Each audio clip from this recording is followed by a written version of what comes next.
Hello everyone, welcome back to the channel. इस video में देखने वाले हैं स्टार्टर 83 का ट्यूटोरियल। स्टार्टिंग के 4 क्वेश्चन मैंने कर लिए हैं। अभी कॉन्टेस्ट खत्म नहीं हुआ, अभी ऑलमोस्ट 12 मिनट है, तो जब तक कॉन्टेस्ट खत्म होगा तब तक वीडियो आउट हो जाएगा। तो आइए देखते हैं। ठीक है, पहला सवाल देखते हैं। पहला क्वेश्चन है मैक्स ट्रायंगल। क्वेश्चन है कि आपके पास क्या n स्टिक्स दी हुई हैं। हर स्टिक की लेंथ क्या है? हर स्टिक की लेंथ 1 से लेके n तक है। ठीक है, सारी स्टिक्स की लेंथ। तो आपको बताना है कि आप एक कोई नॉन डीजेनरेट ट्रायंगल बना सकते हो कि नहीं, कोई भी 3 स्टिक्स को इसमें से पिक करके। तो एक तरीके से अगर मैं इक्वेशन के टर्म में बताने की कोशिश करूँ तो लेट्स से आपको 1 से लेके 1 2 3 से लेके n तक की स्टिक्स दी हुई है। तो मान लो 10 तक की स्टिक्स दी है। ठीक है, तो 1 2 3 4 5 6 7 8 9 10 सारी स्टिक्स है। अब आपको क्या करना है, आपको इनमें से कोई 3 स्टिक्स उठानी है, a प्लस बी प्लस सी। मान लो a स्टिक उठाई, b उठाई और c उठाई, सच दैट आपकी जो a प्लस बी प्लस सी है इसकी वैल्यू क्या होनी चाहिए? इसकी वैल्यू हमेशा बड़ी होनी चाहिए किससे? 2 इंटू जो भी इनका मैक्स होगा।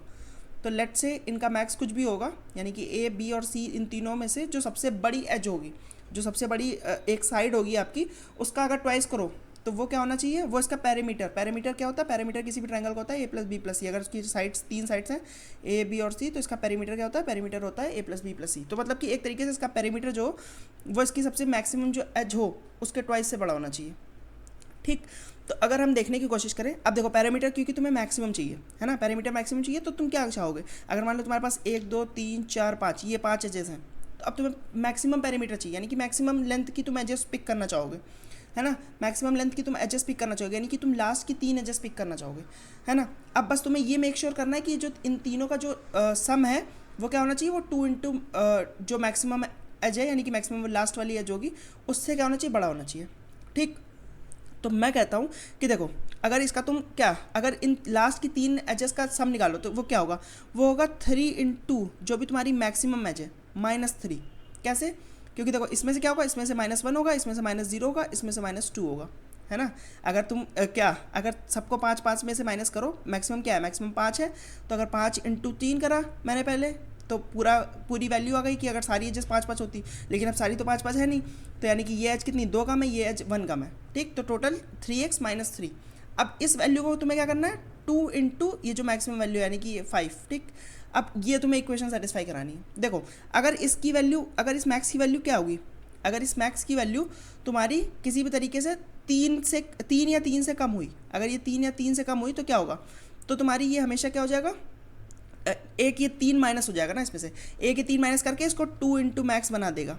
और अगर ये वैल्यू अगर हमेशा अभी भी 3 से बड़ी हुई, क्योंकि ये देखो ये 2 इंटू मैक्स ये इक्वल नहीं हो सकता ना, इक्वल नहीं हो सकता, इसको हमेशा बड़ा ही होना पड़ेगा। तो बस तुम्हें ये मेक श्योर करना है कि जो मैक्स की वैल्यू है ये तुम्हारी 3 नहीं होनी चाहिए। तो देखो वो किस केस में होगी? वो एक ही केस में होगी, क्योंकि तुम्हारी ये जो एजेस हैं, ये n की वैल्यू जो भी थी तुम्हारी, वो 3 से लेके स्टार्ट हो सकती है। तो केवल 3 वाले केस में क्या होगा? -1 आएगा, क्योंकि उस केस में तुम्हें कोई भी एक ऐसी एज नहीं मिल पाएगी, क्योंकि 3 ही एजेस है, 1 2 और 3। अगर उन तीनों से तुम बना ही नहीं सकते हो, क्योंकि 3 को अगर तुम मैक्स मान के चलो तो 3 इंटू 2 6 होता है तुम्हारा, और तीनों एजेस का सम होगा 6, जो कि तुम्हारा इक्वल है बट ग्रेटर देन नहीं है ना। ठीक, तो 3 के लिए केवल आंसर -1 होगा, और बाकी सारे के लिए हमेशा तुम्हारा आंसर क्या होगा? हमेशा आंसर तुम्हारा ये होगा 3 इंटू जो मैक्स होगा, मैक्स तुम हमेशा n लोगे। ठीक, क्योंकि सबसे बड़ी एज तुम्हारी n वाली है, तो 3 इंटू n - 3 आंसर हमेशा सबके लिए यही होगा। ठीक, तो उम्मीद करता हूँ ये तो आपने कर ही लिया होगा। इंट्यूशन अगर आपको नहीं पता, आपने थोड़ा सा वैसे फॉर्मूला वगैरह और ये सब देख के करा होगा, तो आपको मैंने इंट्यूशन बता दिया कि किस लिए 3 इंटू n - 3 होगा। बाकी उम्मीद करता हूँ कि आपने पहले से कर लिया हो। ठीक है, आइए दूसरा क्वेश्चन देखते हैं। दूसरा क्वेश्चन है लार्जर स्मॉलर। ठीक, तो ये आई वुड से कि ये तुम्हारा फर्स्ट क्वेश्चन से भी इजी है, क्योंकि इसमें देखो क्या करना है। इसमें तुम्हें बताया कि एक कोई इंटीजर अगर तुम्हारा x है, तो वो गुड कब होगा? वो गुड होगा जब उससे कोई छोटा एलिमेंट इस एरे में प्रेजेंट हो, जो एरे तुम्हें दी हुई है, और उससे एक बड़ा एलिमेंट भी इस एरे में प्रेजेंट हो, तो वो इंटीजर x तुम्हारा क्या होगा? गुड होगा। अब तुम्हें बताना है ऐसे कितने नंबर ऑफ तुम्हारे गुड इंटीजर्स हैं। तो देखो ये करना तो मेरे हिसाब से सबसे सरल होना चाहिए, है ना। क्योंकि क्या होगा? क्योंकि बस तुम्हें क्या करना है, एक x ऐसा पिक करना है जो तुम्हारे इसकी जो मिनिमम एलिमेंट है, इसका मिनिमम एलिमेंट मान लीजिए और मैक्सिमम एलिमेंट ये है, तो क्या होना चाहिए? ये x जो भी होगा तुम्हारा, वो मिनिमम एलिमेंट से हमेशा बड़ा होना चाहिए और मैक्सिमम एलिमेंट से छोटा होना चाहिए। तो ऐसे कितने एलिमेंट एग्जिस्ट करेंगे? जितने तुम्हारे मिनिमम और मैक्सिमम के बीच में एलिमेंट्स हैं। मान लो अगर मैक्सिमम की वैल्यू तुम्हारी 6 है और मिनिमम की वैल्यू मान लो तुम्हारी 3 है, तो बीच के जितने भी एलिमेंट्स होंगे, यानी कि 4 और 5, वो तुम्हारे हमेशा इसके लिए सेटिस्फाई करेंगे। ठीक, तो इतने ही तुम्हारे एक्स होंगे। तो ये तो मेरे हिसाब से सबसे ज़्यादा ईजी था कि क्या करना था इसमें, केवल तुम्हें मिनिमम मैक्सिमम माइनस मिनिमम और -1 करोगे तो तुम्हारा काम हो जाएगा मेरे हिसाब से। तो 6 - 3 -1 करोगे अगर तो 2 आ जाएगी तुम्हारी वैल्यू, और वही 4 और 5 की वैल्यू है। ठीक है, तो तुम्हें खाली काउंट बताना था, तुम्हें एक्चुअल में नंबर्स नहीं बताने। नंबर्स बताने होते तो तुम बता लेते, बट हाँ ये वैल्यू तुम्हारी नेगेटिव भी हो सकती है, क्योंकि मान लो अगर तुम्हारा मैक्सिमम और मिनिमम सेम हो तो फिर -1 आ जाएगा। तो इसलिए बस तुम्हें क्या करना है, तुम्हें इसको 0 के साथ मैक्स निकाल लेना इसका, कि अगर नेगेटिव कभी भी हो रहा हो तो हम 0 प्रिंट कर दें कि ऐसा कोई भी एक्स एग्जिस्ट नहीं करेगा। ठीक, तो उम्मीद करता हूँ कि ये तो आपने कर ही लिया एटलीस्ट। अगर फर्स्ट क्वेश्चन नहीं कर पाए थे तो ये वाला तो कर ही लिया होगा।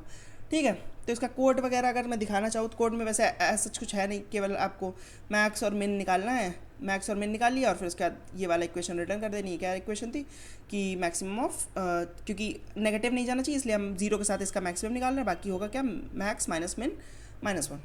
ठीक, तो ये भी ईजी था। आइए तीसरा क्वेश्चन देखते हैं। तीसरा क्वेश्चन आपका है कि S to T बेसिकली क्या है, नाम बता रहा है कि आपको S एक स्ट्रिंग दी हुई है, उसको आपको T में कन्वर्ट करना है। ठीक है, तो आपको 2 बाइनरी स्ट्रिंग दी हुई है, एक S और एक T, लेंथ दोनों की सेम है N।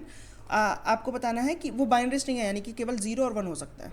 ठीक है, आपको बताना है कि आप 3n operation at max perform कर सकते हो इस पर। एक ऑपरेशन में आप क्या कर सकते हो, यहाँ पे अगर मैं ऑपरेशन आपको दिखाना चाहूँ तो बेसिकली आपको 2 बाइनरी स्ट्रिंग्स दी हुई है, यानी कि 0 1 1 0 0 1। लेट्स से ये बाइनरी स्ट्रिंग दी है और दूसरी स्ट्रिंग ये दी है 0 1 0 0 0 1। ठीक, लेट्स से ये 2 स्ट्रिंग्स दी हुई है, ये S की स्ट्रिंग है और ये T की स्ट्रिंग है। ठीक है, ऑपरेशन आप केवल S पे परफॉर्म कर सकते हो। ठीक, और कितनी बार कर सकते हो, अगर इसकी लेंथ n है तो at max 3n times operation perform कर सकते हो। ठीक, ऑपरेशन क्या परफॉर्म करना है, ऑपरेशन परफॉर्म करना है कि अगर S में किसी भी एक जगह पे 1 है तो आप क्या कर सकते हो, मान लो ith इंडेक्स पे 1 है, यानी कि इसमें देखो इस वाले प्लेस पे 1 है, तो आप क्या कर सकते हो i+1 की जो बिट की वैल्यू है उसको फ्लिप कर सकते हो, यानी कि अगर 0 है तो उसको 1 कर दो, 1 है तो उसको 0 कर दो। तो देखो इसको बराबर करने के लिए क्या चाहिए, इसको आपको केवल 0 में कन्वर्ट करना है। देखो इस पर 1 पड़ा हुआ है तो यानी कि इसके जो नेक्स्ट वाली है उसको आप फ्लिप कर सकते हो, फ्लिप करके आपने 0 कर दिया। अब देखो फ्लिप करके 0 होते करते ही दोनों सेम हो गई, तो यानी कि आपका क्या हो गया, आपका एक ऑपरेशन में हो गया, आपका एक ऑपरेशन में हो गया परफॉर्म।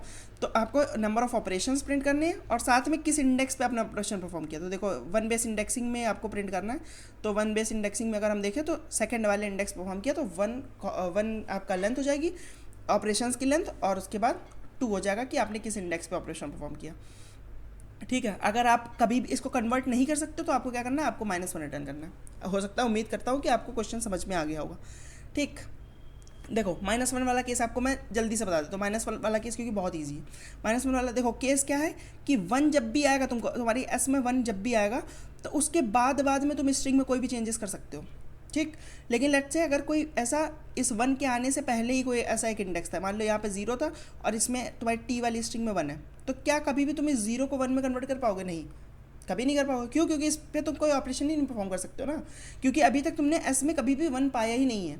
S में जब भी 1 आएगा तो तभी उसके बगल वाली उसको चेंज कर सकते हो तुम। ठीक है, तो मतलब कि कभी नहीं कर सकते हो, जब तक तुम्हारे S में 1 नहीं आया तब तक तुम कोई भी ऑपरेशन परफॉर्म नहीं कर सकते हो। तो अगर तुम्हें इस 1 के आने से पहले ही एक ऐसा इंडेक्स मिल जाता है सच दैट कि उसमें तुम्हें ऑपरेशन परफॉर्म करने की ज़रूरत है, यानी कि S(i) और T(i) तुम्हारे जो है वो सेम नहीं है, वो अलग अलग है, तो उस केस में क्या करोगे, उस केस में तुम -1 रिटर्न कर दोगे कि मैं ऑपरेशन परफॉर्म कर ही नहीं सकता था और रिक्वायरमेंट थी कि ऑपरेशन परफॉर्म करना है, तो मैं मतलब कि कभी भी पॉसिबल ही नहीं होगा कि तुम S को T बना पाओ। ठीक, अब देखते हैं कि अगर ऐसा नहीं है, मतलब ऐसा कभी नहीं हुआ कि तुम्हारा 1 मिलने से पहले ही एक कोई ऐसा इंडेक्स मिला तुम्हें जिस पे तुम्हारी S(i) और T(i) सेम नहीं है, तो क्या होगा। तो हमेशा आंसर कैसे बना सकते हो तुम, देखो मैंने कहा कि हमेशा आंसर, देखो तुम मैक्सिमम 3n ऑपरेशन परफॉर्म कर सकते हो। ये 3n नंबर इनके दिमाग में पता नहीं कहाँ से आया, बट मेरे हिसाब से तो तुम हमेशा 2n या उससे कम ही ऑपरेशन में कर लोगे चेंजेस। क्यों ऐसा मैं कह रहा हूँ, क्योंकि देखो अगर मान लो S में तुम्हारा S तुम्हारी मान लो ये है 1 1 0 0 0 0 1, ठीक ऐसा कुछ है, और T मान लो है तुम्हारा क्या, T तुम्हारा मान लो है कि 1 0 0 1 1 0 1, ठीक मान लो ये है तुम्हारा। तो देखो मैं कहता हूँ कि मैं पहले S को क्या करूँगा, मैं पहले S को सारे 1 में कन्वर्ट कर दूँगा, मैं पहले एस को सारे 1 में कन्वर्ट कर दूंगा, फिर जहाँ जहाँ पे मेरे को 0 चाहिए होंगे उसको मैं 0 बना दूंगा। ठीक है, तो अगर तुम कहोगे कि 1 में कैसे कन्वर्ट करोगे, तो देखो जैसे ही एक 1 मिला, अब ये क्या कर सकता है, ये अगली वाली बिट को 1 कर सकता है। देखो ये 1 मिला है तुम्हें, अब इससे तुम क्या करोगे, इससे तुम अगली वाली बिट को 1 कर दोगे। फिर अब ये देखो ये 1 हो गया, तो इस पर ऑपरेशन परफॉर्म करके इस अगली वाली बिट को 1 कर दोगे। फिर इससे ऑपरेशन परफॉर्म करके इस अगली वाली बिट को 1 कर दोगे। फिर इससे ऑपरेशन परफॉर्म करके इस अगली वाली बिट को 1 कर दोगे। ठीक, इस पे ऑपरेशन परफॉर्म करने की जरूरत नहीं, क्योंकि ये ऑलरेडी 1 है, तो अगर इस पे करोगे तो ये 0 हो जाएगा, है ना। तो देखो अब ये हो गया कि तुम्हारी सारी बिट्स तुम्हारी क्या हो गई, सारी बिट्स तुम्हारी 1 हो गई। पहला 1 मिलने के बाद की सारी बिट्स 1 हो गई। और हमने क्योंकि पहले ही प्रूव कर लिया कि 1 के पीछे कोई भी ऐसा वो नहीं है, मतलब कि 1 के पीछे जो ऐसा है वही सेम टी में भी है तुम्हारा। ठीक है, तो अब बस तुम्हें ये क्या करना है, अब तुम्हें जिस जिस प्लेस पे 0 चाहिए वहाँ पे तुम फिर से ऑपरेशन परफॉर्म करके उसको 0 बना दो। जैसे देखो तुम्हें यहाँ पे 0 चाहिए, तो इस वाले बिट पे फिर से ऑपरेशन परफॉर्म करोगे, उस पर करोगे तो ये 0 हो जाएगा। ठीक, लेकिन आगे से नहीं करोगे। आगे से अगर ऑपरेशन परफॉर्म करोगे तो अगर मान लो तुम्हें इसको 0 बनाना होता तो इसको 0 नहीं बना पाओगे। ठीक, इसलिए तुम ऑपरेशन कहाँ से, पीछे से परफॉर्म करना चालू करोगे। देखो पीछे से अब तुम्हें पहला 0 कहाँ चाहिए, पीछे से पहला 0 यहाँ पे चाहिए, तो यानी कि तुम इस वाले पे ऑपरेशन परफॉर्म करोगे। इस पर ऑपरेशन परफॉर्म करा तुमने, ये 0 हो गया। ठीक, अब तुम्हें 0 कहाँ चाहिए, अब तुम्हें 0 यहाँ पे चाहिए, तो यानी कि तुम इस वाले पे ऑपरेशन परफॉर्म करोगे और इसको 0 कर दोगे। ठीक, अब तुम्हें इस पे 0 चाहिए तो इस पे ऑपरेशन परफॉर्म करोगे और इसको 0 कर दोगे। ठीक, उम्मीद करता हूँ कि मैं क्या करने की कोशिश कर रहा हूँ। तो देखो अगर तुम्हें मान लो सारे 0 भी चाहिए होते तो अभी तुम दो आइट्रेशन में तुम्हारा काम हो जाता। तो यानी कि एक बार तुमने सबको 1 बनाने के लिए n ऑपरेशन मैक्सिमम लग सकते हैं, लेकिन n लगेंगे नहीं, जहाँ जहाँ पे तुम चेंजेस करो खाली उतने ऑपरेशन लगेंगे। लेकिन मान लो अगर वर्स्ट केस में देखो तो n-1 ऑपरेशन लगेंगे, क्योंकि एक प्लेस पे तो 1 ऑलरेडी होगा ना। ठीक, तो n-1 ऑपरेशन इस पे लगेंगे और फिर उसके बाद तुम्हें 0 में जिसको कन्वर्ट करना होगा तो वो भी मान लो n-1 तुम्हारे मैक्सिमम हो सकता है जिनको तुम्हें 0 में कन्वर्ट करना। तो मेरे हिसाब से ये 2n से कम में ही हमेशा हो जाएगा तुम्हारा। ठीक, कैसे करना है ये मैंने तुम्हें बता दिया। क्या करोगे, पहले जैसे तुम्हारा 1 मिला, अब तुम इसके बाद के सारे जीरोस को 1 में कन्वर्ट कर दो। एक एक ऑपरेशन सब में लगा। उसके बाद क्या है, उसके बाद टी में तुम्हें जहाँ जहाँ पे 0 चाहिए और पीछे से क्या करो, सारे जीरोस को तुम 1 बनाते हुए चले जाओ। ठीक, तो उम्मीद करता हूँ कि ये भी आपको समझ में आएगा। अगर इसका आप मेरा कोड देखना चाहो तो वैसे मैंने थोड़ा ऐसे ही कोड लिखा हुआ है, थोड़ा इतना क्लीन कोड नहीं लिख पाया हूँ मैं क्योंकि जल्दी जल्दी में कर रहा था। बट हाँ, अगर देखना चाहो तो मैंने ये किया कि मैंने सब कुछ एक ही लूप में कन्वर्ट करने की कोशिश करी है। मैंने 2 एरे बना ली, एक में मैं ये वाले ऑपरेशन रख रहा हूँ कि किसको किसको मैं 0 बना रहा हूँ, और एक में मैं ऑपरेशन रख रहा हूँ कि टी में कहाँ कहाँ पे 0 है जो मुझे बाद में चेंज करना है रिवर्स ऑर्डर में। ठीक, तो वही मैं 2 एरे में स्टोर कर रहा हूँ और उसके बाद ये भी साथ साथ में स्टोर करता जा रहा हूँ कि कहीं मेरा वो -1 वाला केस तो नहीं है। ठीक है, अगर मेरा आंसर में ट्रू पड़ा हुआ है तो -1 वाला केस है, इसका मतलब सॉरी -1 वाला केस नहीं है। अगर फॉल्स पड़ा है तो -1 वाला केस है। और बाद में मैं देखो रिवर्स इसको कन्वर्ट कर रहा हूँ रिवर्स में। क्यों, क्योंकि मुझे वो जो नीचे वाले ऑपरेशन थे जिसको टी को 0 से 1 सॉरी टी को तुम्हें टी में जहाँ जहाँ पे 0 चाहिए थे उसको तुम्हें रिवर्स ऑर्डर में करना था, तो इसलिए मैंने इसको बाद में रिवर्स कर लिया। ठीक है, क्योंकि स्टार्टिंग में तो मैं सब आगे से ट्रैवर्स करके कर रहा था ना। देखो मैं कोड इतने अच्छे से तो मैं नहीं दिखा रहा हूँ क्योंकि मैंने इनफ तरीके से समझा दिया। तो आई वुड से कि अगर ये आपको सब कुछ समझ में आ गया तो कोड लिखने में आपको दिक्कत नहीं होनी चाहिए। लेकिन अगर फिर भी कोड लिखने में दिक्कत हो रही है तो इसका मतलब या तो लैंग्वेज में थोड़ी इशू है आपके साथ अभी भी, या फिर आपको ये सही से समझ में नहीं है, तो आप थोड़ा सा पीछे करके फिर से देख सकते हो, या तो कॉपी पेन उठा के बना के देख लो। तो इतना कठिन नहीं था मेरे हिसाब से, डुएबल था। अगर नहीं कर पाए आप तो अब हो सकता है ये कर लो। ठीक है, तो आइए हम 4th क्वेश्चन देखते हैं, इसके बाद ख़त्म करते हैं। 4th क्वेश्चन ये थोड़ा सा अच्छा क्वेश्चन है मेरे हिसाब से, क्योंकि इसमें थोड़ा सा ऑब्जर्वेशन चाहिए थे आपको।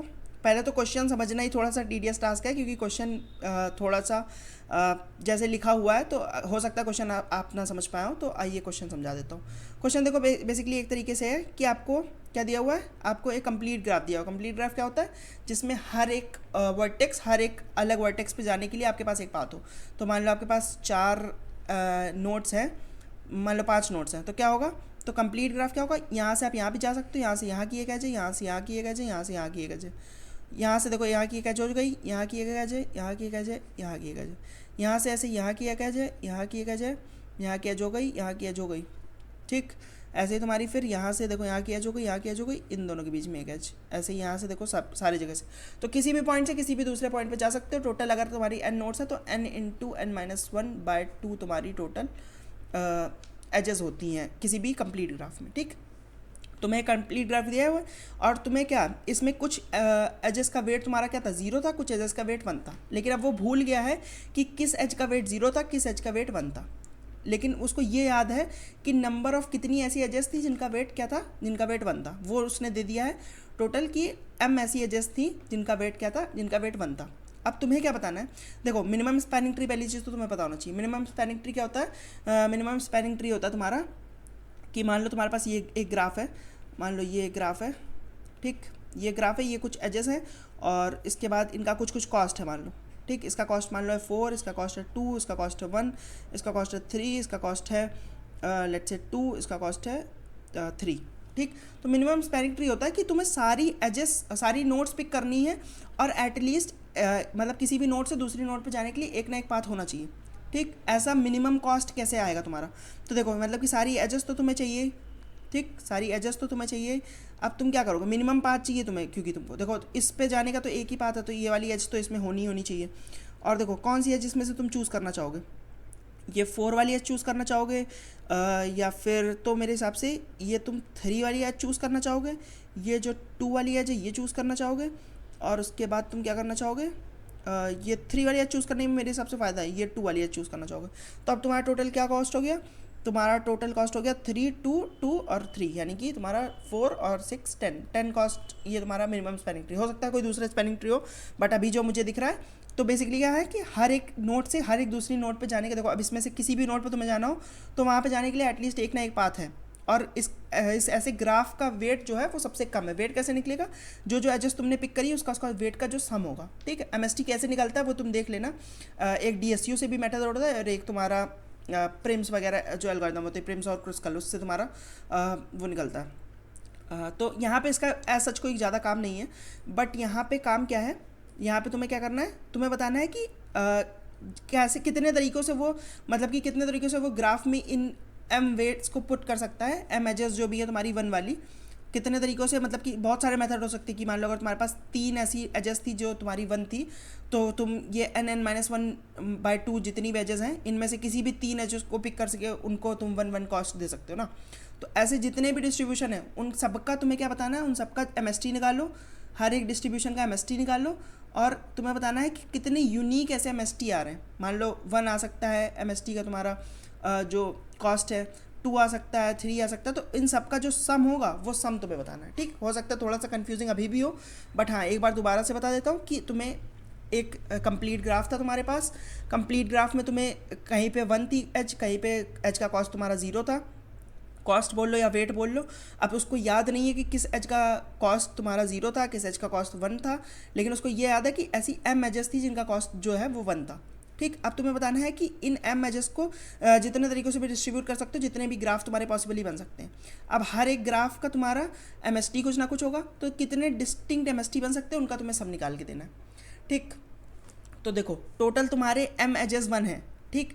तो मेरा कहना है कि एम से ज़्यादा तो हो ही नहीं सकता तुम्हारा, क्या सॉरी तुम्हारी एजेस ही तुम्हारी कितनी, देखो किसी भी एमएसटी में तुम्हारी एजेस कितनी होंगी, किसी भी एमएसटी में तुम्हारी एज होती है जितनी तुम्हारी वर्टिसेस हैं -1, क्योंकि एक ऐसी कितनी, देखो इसमें कितनी एजेस हैं, इसमें तुम्हारी बस तुम्हें कितनी एन नोट्स को एक साथ कनेक्ट करने के लिए n-1 एजेस चाहिए, ठीक। तो n-1 तुम्हारी मैक्सिमम तुम्हारा कॉस्ट आ सकता है इसका, ठीक। तो मैक्सिमम तुम्हारा क्या हो सकता है कॉस्ट, मैक्सिमम एमएसटी का कॉस्ट तुम्हारा n-1 हो सकता है, जब भी तुम्हारा ये m की वैल्यू जो है वो n-1 होगी तभी तो 1 हो सकता है कॉस्ट, क्योंकि मतलब कि हर एक एज को तुमने 1 वेट दे रखा है और तुमने टोटल ऐसी n-1 एजेस चूज़ भी करी है, तो उस केस में तुम्हारा n-1 जा सकता है।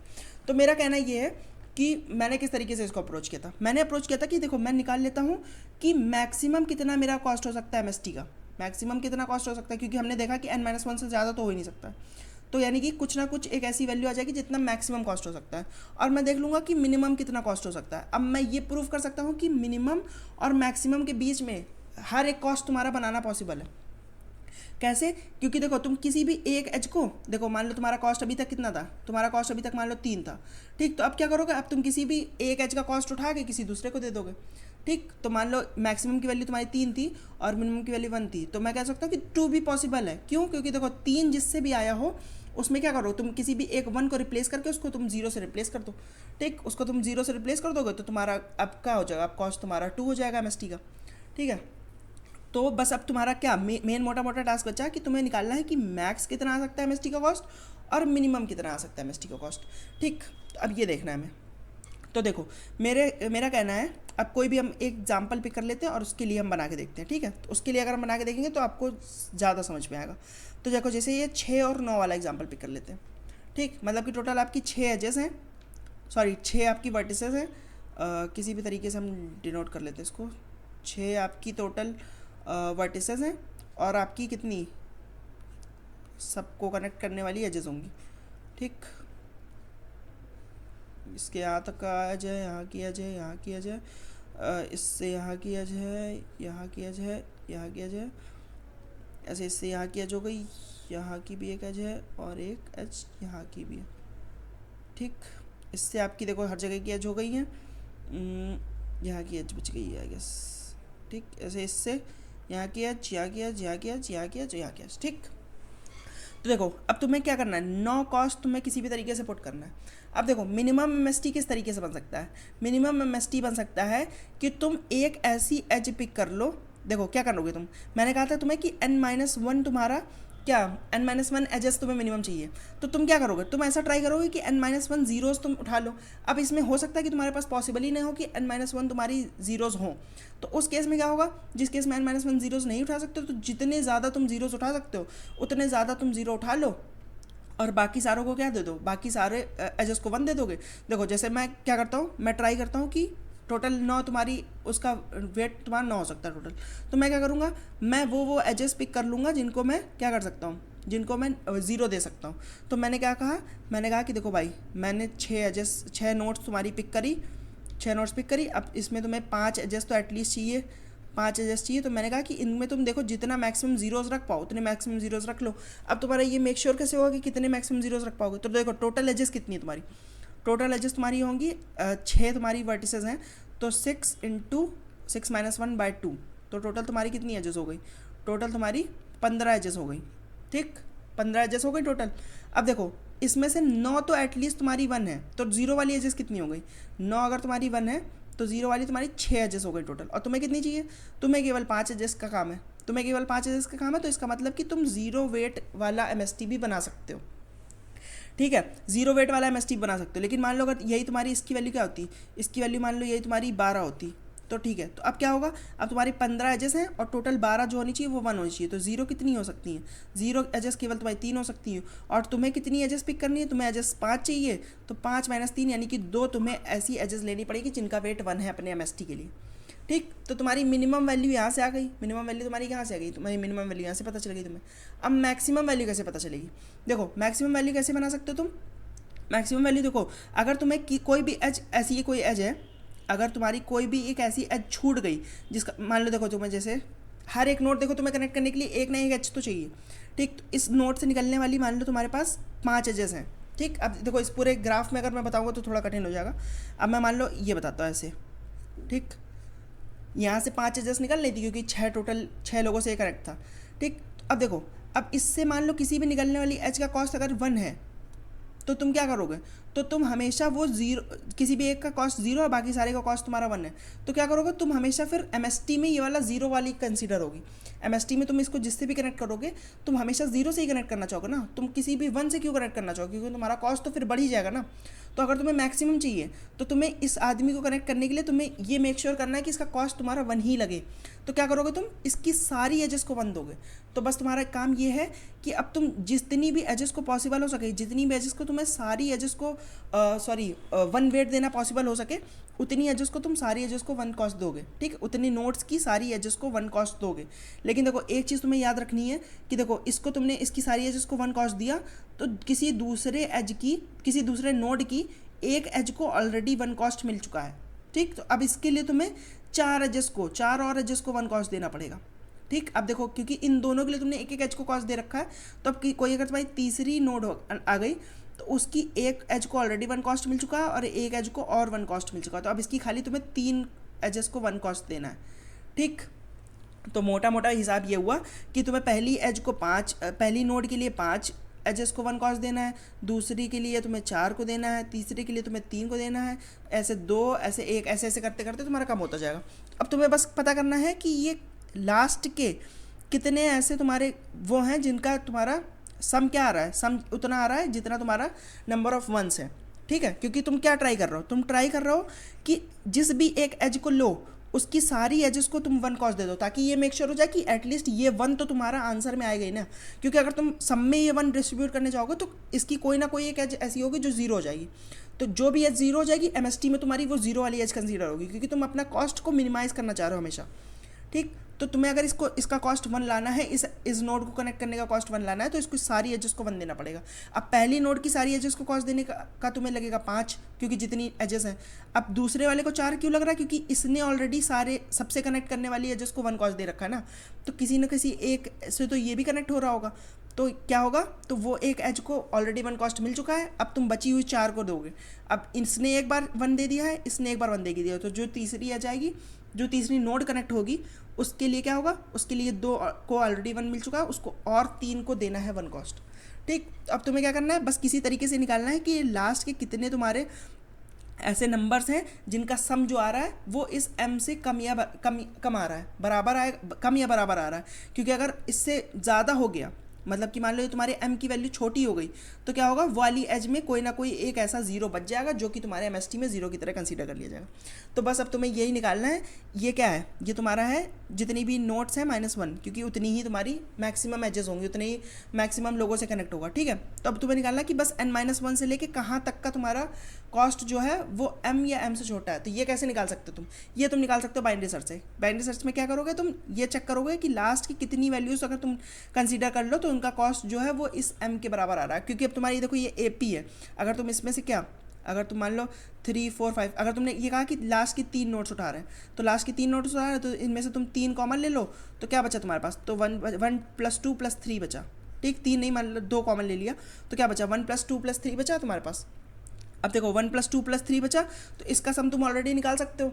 इसका सम क्या है, इसका अगर इनका तुमने 3 × 2 बेसिकली अगर कॉमन नहीं लिया है, एक तरीके से तुमने कहा कि 2 तो सम में ही होगा ना, तो अब तुम्हारा 1, 2, 3 है, इसको तुम क्या कर सकते हो, इसको तुम AP के फॉर्म में डिनोट कर सकते हो, या फिर अगर तुम्हें इसमें तुम डायरेक्ट फॉर्मूला लगा सकते हो n + 1/2 वाला, तो वो मैं कहना चाह रहा हूँ। बाकी अगर तुम्हें यहाँ पे भी तुम डायरेक्ट AP लगा सकते हो, क्योंकि इनका D की वैल्यू होगी 1, A की वैल्यू तुम्हारी 3 हो जाएगी, तो तुम वो AP वाला फॉर्मूला जो होता है, AP के n डिजिट्स का सम तुम्हारा जो भी होता है वो वाला फॉर्मूला लगा सकते हो। तो अब इम्प्लीमेंटेशन की बात करते हैं। मेन मोटा हिसाब यही है कि तुम निकालना चाहोगे कि मैक्सिमम तुम्हारे MST की वैल्यू कितनी आ सकती है, मिनिमम कितनी आ सकती है, उसके बीच की सारी वैल्यूज़ ऑलरेडी ऑटोमेटिक आ जाएंगी। तो बस मैंने ये निकाला, देखो कि मैक्सिमम मिनिमम कितनी वैल्यू हो सकती है, मिनिमम देखो कितनी वैल्यू हो सकती है, टोटल एजेस तुम्हारी n-1 है। ठीक है, यही वाला फॉर्मूला है, कौन सा, मिनिमम निकालने के लिए क्या था, मिनिमम निकालने के लिए था कि टोटल कितना है तुम्हारी एजेस हैं और उसमें तुम्हें कितनी की ज़रूरत है। टोटल जितनी एजेस हैं, टोटल एजेस कितनी है, टोटल एजेस हैं n-1/2। ठीक, टोटल एजेस n-1/2 है, तुम्हें वंस कितनों में दिया है, तो ये माइनस करके तुम्हें पता चल जाएगा नंबर ऑफ कितनी एजेस है तुमको जिनको तुम 0 दे सकते हो। अब तुम्हें नीड कितनों की है, तुम्हें n-1 की नीड है, तो n-1 में से तुम अगर जीरोज़ माइनस कर लोगे तो तुम्हें पता चल जाएगा कितनी नंबर ऑफ वंस तुम्हें चाहिए। ठीक, तो वही मैंने यहाँ पे किया है, क्या किया है कि यही कैलकुलेट किया है कि n-1 यानी कि इतनी तुम्हारी टोटल नीड है, उसमें से हम माइनस क्या कर रहे हैं, माइनस कर रहे हैं कि जितने नंबर ऑफ जीरोज़ हैं। अब ये ऐसा भी हो सकता है कि नेगेटिव हो जाए, इसलिए मैंने क्या किया, इसको 0 से मैक्सिमाइज कर लिया है। ठीक, अब देखो ये मैक्स निकालने के लिए क्या, मैंने एक अलग फंक्शन को ये टास्क डेलीगेट कर दिया है, इसमें मैं बाइनरी सर्च पूरी लगा रहा हूँ अपना। वही सेम तरीके से यहाँ पे देखो AP वगैरह लगा रहा हूँ, मैं AP नहीं लगा रहा हूँ, मैंने कुछ चीज़ें कॉमन ले ली है, तो जो चीज़ कॉमन ली है उसके लिए फिर मैं क्या डायरेक्ट वाला फॉर्मूला लगा सकता हूँ n-1/2। ठीक, सॉरी n+1/2, क्योंकि फर्स्ट स्टार्टिंग के n डिजिट का सम क्या होता है, n+1/2। ठीक, वही सब चेक कर रहा हूँ, ये बाइनरी सर्च तो आप लगा ही लोगे मेरे हिसाब से। बस अब देखो फाइनली तुम्हारा mn से लेके mx तक सारी वैल्यूज़ कंसीडर होंगी। तो अब मैंने क्या किया, मैंने फिर से वही चीज़ की कि डिफ को कॉमन ले लिया, ऑलरेडी डिफ को कॉमन ले लिया, तो फिर से मेरा चीज़ें जो हो गई वो 1 से लेके आ गई, तो फिर से मैं वही सेम फॉर्मूला लगा सकता हूँ n+1/2, और बाद में जितना चीज़ मैंने कॉमन ली थी उतना इसमें और ऐड कर दिया, और फाइनल मेरा आंसर आ गया। देखो इम्प्लीमेंटेशन आपको हो सकता है मेरी उतनी ना समझ में आई हो, और समझने की ज़रूरत भी नहीं किसी और की इम्प्लीमेंटेशन आपको, बस आपको टास्क समझ में आना चाहिए, टास्क कैसे हो रहा है। MST वाली चीज़ तो आपको पता होना चाहिए, अगर MST नहीं पता होगा तो थोड़ा सा आपको टफ लग सकता है कि कैसे ये मेक श्योर हो रहा है कि तुम्हारा 0 ही हमेशा पिक होगा, क्योंकि MST है तो वो ऑटोमेटिकली किसी भी अगर एक नई नोड को कनेक्ट करना चाह रहा है तो उससे जो सबसे मिनिमम एज जा रही है वही वाली चूज़ करोगे। तो अगर आपके पास 4 ऐसी एजेस भी होंगी जो 1 होंगी, लेकिन एक एज केवल होगी जिसमें 0 होगा, तो क्या करोगे आप, MST में हमेशा वो 0 वाले एज पिक होगे, इसीलिए आप किसी भी एक की सारी एजेस को 1 करना चाहोगे, और किसी एक की सारी एजेस को अगर 1 किया तो अगले वाले के लिए वो एक एज ऑटोमेटिकली कम हो जाएगी, इसीलिए आपका यहाँ पे पहले वाले को 5 एजेस को करना पड़ा, दूसरे वाले को 4 को करना पड़ा, अगले वाले को 3 को करना पड़ेगा। ऐसे करते करते आप ये इस तरीके से मैक्स निकाल सकते हो। मिनिमम निकालने का फॉर्मूला आपको बता ही दिया है। अब इनके बीच के आप कोई भी एक एच हटा दोगे तो तुम बीच का कुछ भी पॉसिबल है, यानी कि MN से MX तक सब कुछ पॉसिबल है। ये आप चाहे तो करके देख सकते हो, ठीक है, कि अगर मान लो 1 लाना पॉसिबल है और 5 लाना पॉसिबल है तो 4, 3, 2 ये सब भी लाना पॉसिबल होगा ही होगा। ठीक, उम्मीद करता हूँ कि आपको समझ में आएगा। ये क्वेश्चन अगर आप नहीं कर पाए तो इट्स ओके, क्योंकि ये थोड़ा सा इसमें दिमाग लगाने वाला क्वेश्चन था। बट हाँ, इस वीडियो को देखने के बाद हो सकता है कि आप कर पाए हो। अगर आपको इसमें कोई भी डाउट है तो आप मुझसे कमेंट सेक्शन में पूछ लेना, I would love to answer that. Otherwise अगर वीडियो पसंद आए तो उसको लाइक कर देना, चैनल को सब्सक्राइब कर देना। मैं मिलता हूँ आपसे किसी और वीडियो में, तब तक के लिए बाय बाय।